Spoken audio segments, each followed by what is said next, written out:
حکومت نے احساس پروگرام کے ذریعے یہ بات طے کی کہ جتنے بھی اسپیشل افراد ہیں ان کو 2000 روپے مہینہ تا حیات ملے گا، مگر اس میں ایک کسر ہے جو آپ اپنے انسٹیٹیوشن میں پوری کرنا ہے۔ کسر یہ ہے کہ پہلے سال یہ طے کیا گیا کہ 20 لاکھ افراد کو یہ رقومات دی جائیں گی تا حیات 2000 روپے۔ تھوڑا سا بہت ہیلپ تو کرے گا نا یہ؟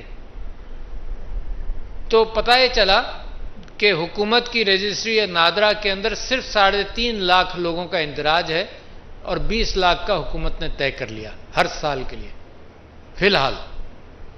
تو ابھی بھی وہ 4.5-5 لاکھ تک پہنچے۔ تو make sure differently abled people are registered, بہت ضروری ہے۔ ون ونڈو آپریشن اسلام آباد میں بھی شروع ہو گیا اور میں سمجھتا ہوں کہ یہاں پر بھی موجود ہیں جہاں پر یہ بات پوری ہو جائے گی۔